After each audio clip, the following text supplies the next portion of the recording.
So today I just wanted to talk about duality and non-duality. I struggled, well, I still do. I struggle a lot with both of these words, and I think the essence of it all now is that there's still a duality in the essence of the duality and the non-duality. So, what do I mean when I talk about duality? So, duality is it's like the yin yang. It's the opposite of each other. It's what we've always been told is what life is, and what we will experience is the two extremes of something. So it's the happiness and the sadness, um, the good stuff and the bad stuff, and the awesome moments and the terrible moments, and it's the wedding and a funeral.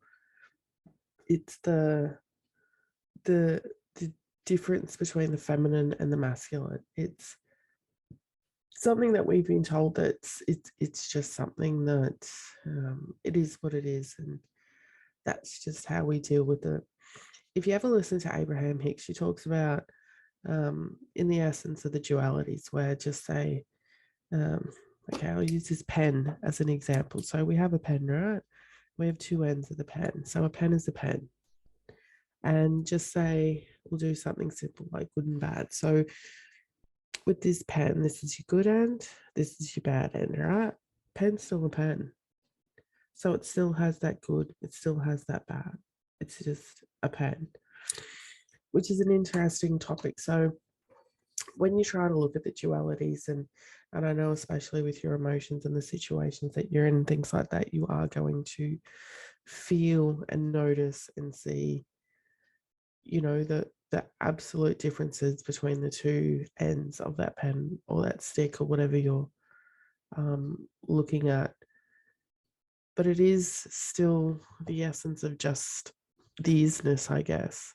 So, okay, we'll use the example of happy and sad. That's a simple one to start with. So, everyone knows what happy is. Happy is when you can be jumping around, you're so excited. Oh my God, this is so exciting. You're happy. You know what happy is? You're smiling. Your body feels light. You're not tensed up. You're not drooped down. You're feeling good. You're feeling great. It's a feeling that you enjoy having. It's a feeling that you wish, you could see more of around you, the people, for yourself. And then look at sad. So sad is obviously sad, easily depicted in any sort of picture or drawing or diagram as a sad face. So anytime you sort of see that upside down semicircle, you know that they are showing that that is sad. And you know what sad is? Sad is that feeling that, ugh, it's that feeling that you don't want to have, the feeling that, can come for whatever reason, but it's something that you don't want to be sad. You don't want the people around you to be sad. So, you know what sad is, and sad is like a feeling, and happy is like a feeling. So, in an essence, they both sort of go together because you have the up, the happy, and then you have the down, the sad. So, it's that balance of the two together that gives you the two end of the sticks. But if you look at it from the point of the pen, so if you still have your happy on one end and your sad on the other end, there's still both emotions. Emotions sitting on a pen though, when I'm holding the pen.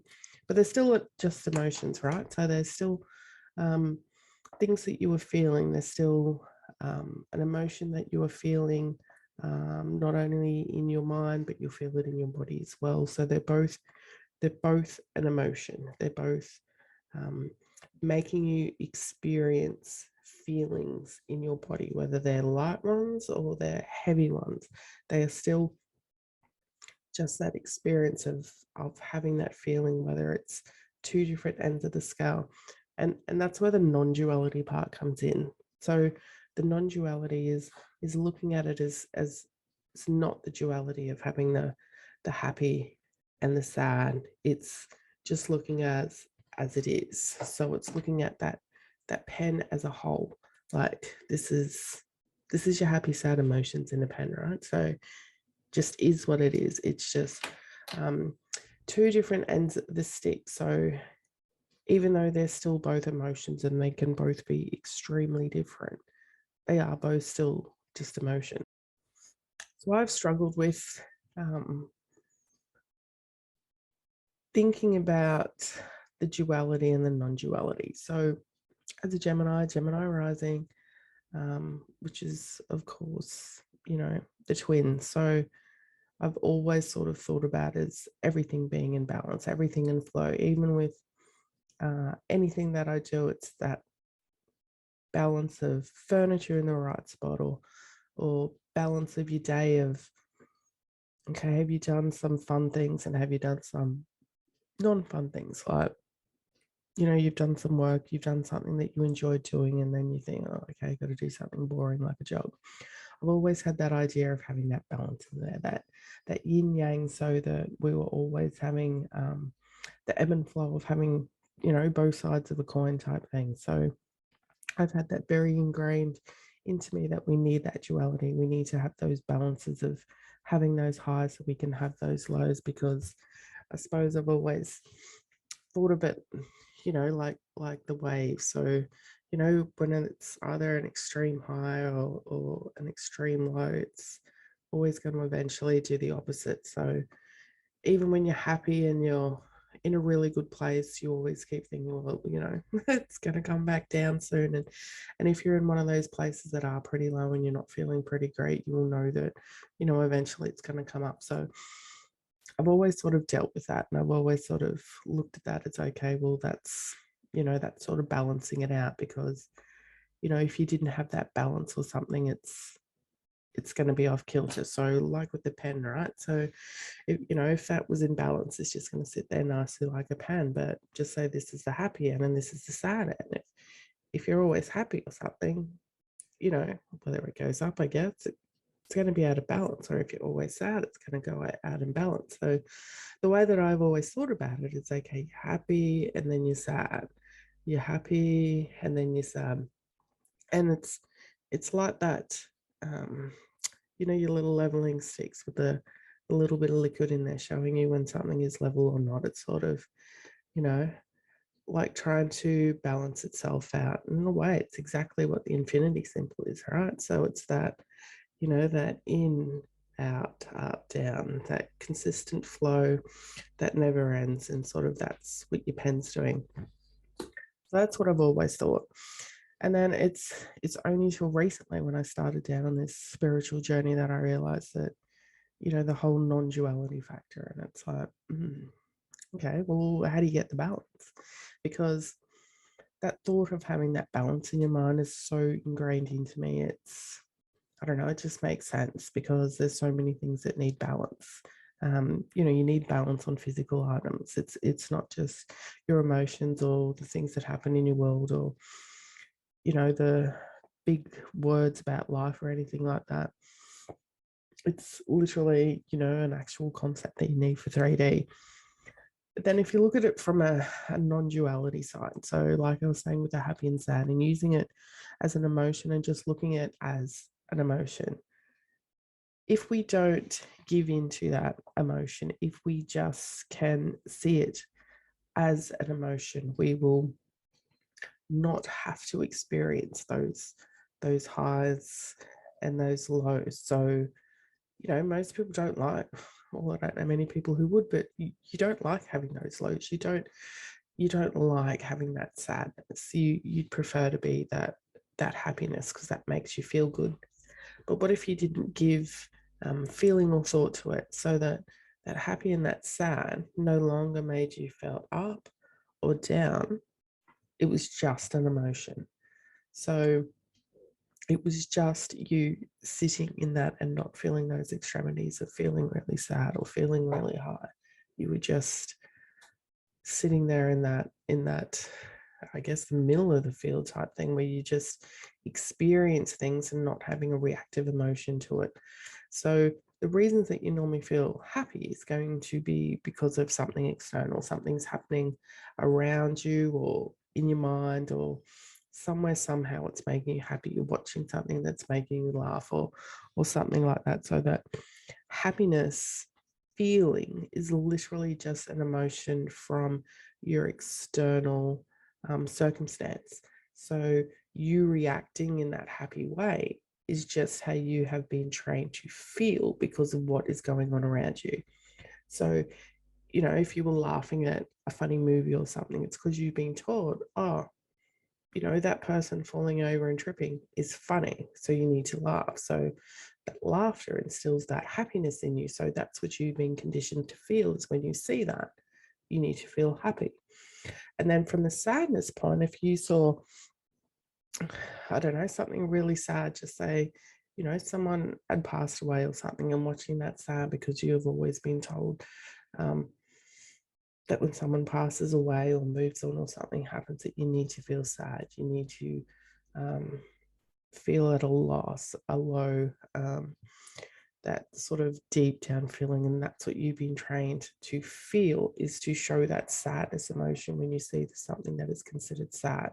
So because of those conditionings we've been told on how we're supposed to react to these external events around us, we've been given these duality of these emotions to make us think that we need to feel the high highs and the low lows to be in balance.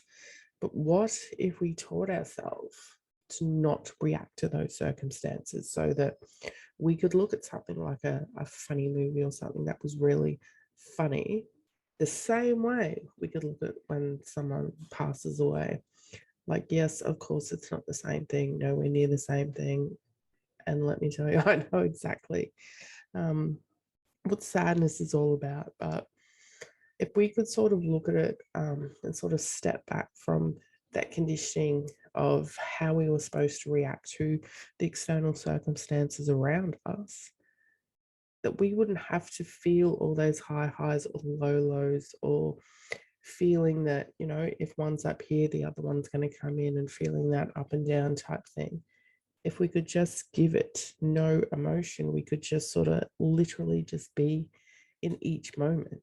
And then we wouldn't have to label or have those extreme feelings or those emotions that we don't like and things like that. So that it's literally making any situation or any external circumstance around us not have an emotion or a feeling attached to it. So it just is. So if you can start training yourself into looking at things like that, you won't have those horrible moments where you're feeling, you know, so sad and depressed and hating everything that's going on in life around you.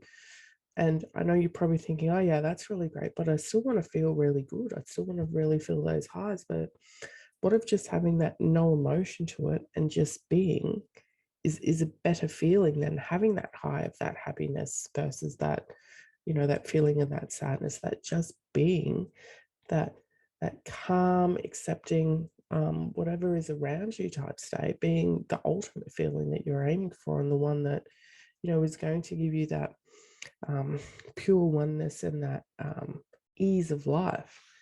Because once you can sort of look at it in that way, anything that goes on around you isn't going to matter anymore. And you think about your life now and the emotions you feel, you know, on a day-to-day basis, on a week-to-week, year-to-year. You think about all those emotions you feel, all those experiences or things that happen, you know, over a certain period of time, and the range of emotions that you had towards them. So it's obviously not just happy and sad.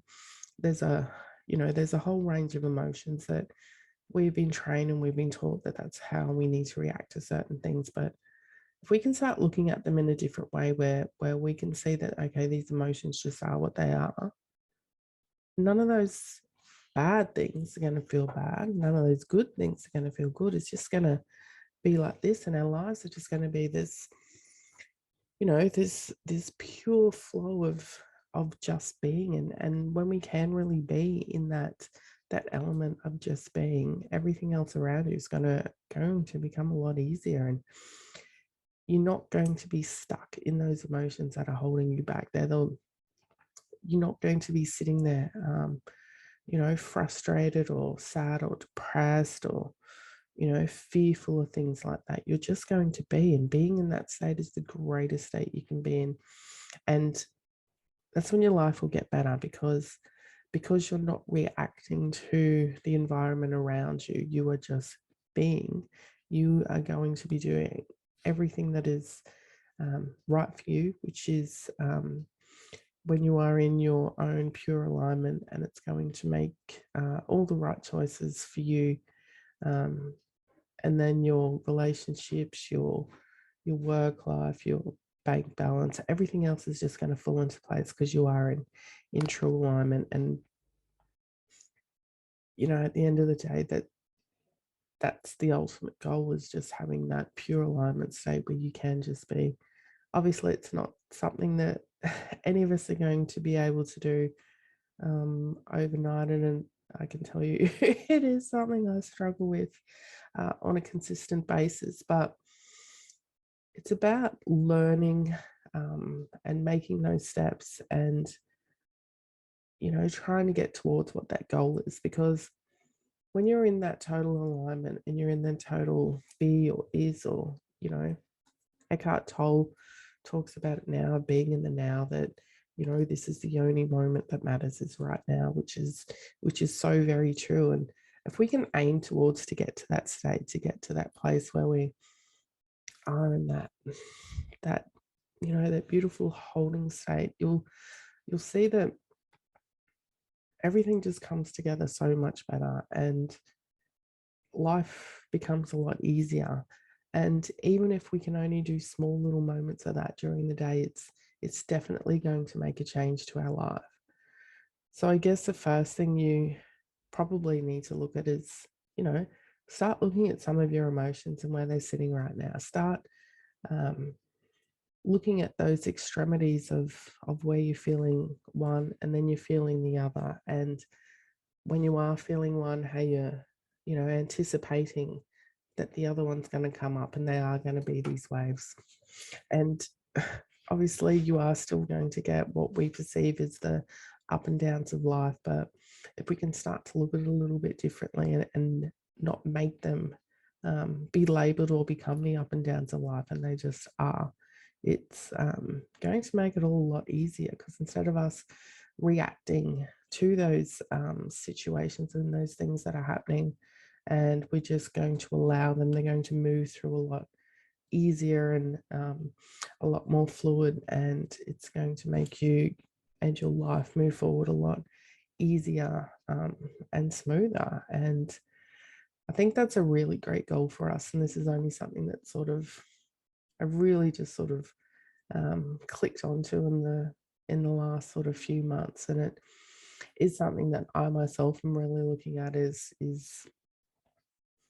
how we can look at those dualities, and how we can bring them back to to that mid state, I guess, where they are what they are. And there's something beautiful about seeing both the good and the bad in the same light. And I think that's a skill that once you get, and if you can really grow and hold on to that, it's a skill that's going to take you wherever you want to be. It's going to be something that's also going to reflect then into your world around you. It can it can affect your partners, your children, the people in your world. It's that ripple effect that once we can step away from those emotions that are controlling our lives, and the way that we are reacting to situations that happen around us and are perceived as out of our control, it's going to make life a lot easier. Because if you think about it, you look at anyone, or look at yourself, look at anyone in their world, and people who are struggling, what are they struggling with? If you look at when people are saying, they're having a hard time or something's happened, what is it?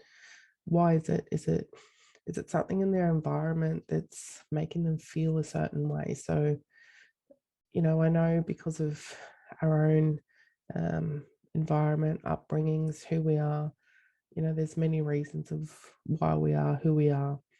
and we all react differently to different situations. Like if someone lost a job and you had 10 different people who lost their job at the same time, there's going to be 10 different reactions, and that's just based on who we are and sort of who we've become, or we've sort of grown up in the environment around us. But if you look at it, any of those people and anyone around you or yourself, at how you are looking at a situation, it's because of an emotion, and that emotional reaction is because of how you've been trained, how you've been raised, how you've been brought up, how you've been encoded by yourself, your ancestral line, whatever it is. So that emotion or that feeling you're having to whatever that situation around you is not even yours.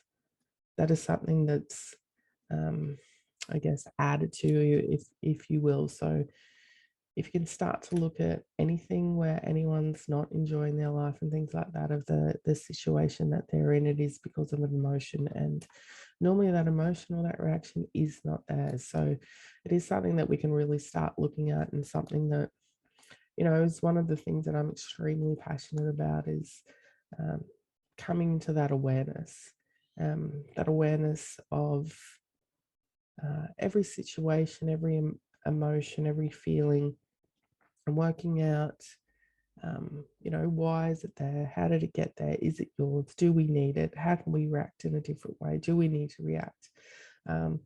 There's a lot around it, but I think coming into that awareness, so when you see it, you will really start to look at things a lot differently. And I myself know that once you start having that awareness of how you are and how you react to things, and how your emotions are working at the moment, it gives you a great insight on who you are, and you can see ways that can make things a lot easier. And there's a lot of so many things that we can sort of use these tools for, to make life so much easier, if we just sort of can look at it in those ways, and just try and do something different. There is never a right or wrong way to do anything. It's just being open to the possibility that there is another way to sort of look at or feel about something. There's always there's always another way. So in summary, with my duality and non-duality, it's that I think it's that balance. It's hard to get into that non-duality state consistently all the time, but I think being able to recognize it, to look at it, and try and move towards that goal is something that I think will benefit anyone at any stage of their life, no matter where you are or what you're doing. It is something that I know I will be striving for. At the moment, I am sort of embracing that I do look at things from the extremities of one and the other, but I can also look at it from that it just is. And that is something that I'm really honing in on this year. So if you have any comments, want to know more about it, I'd love to sort of talk about it more, because it is something that it's a really deep subject, and I can really see all sides of it. And I'd be interested to hear any other people's opinions or thoughts about it. But yeah, that's our talk on duality and non-duality. I'll see you in the next podcast.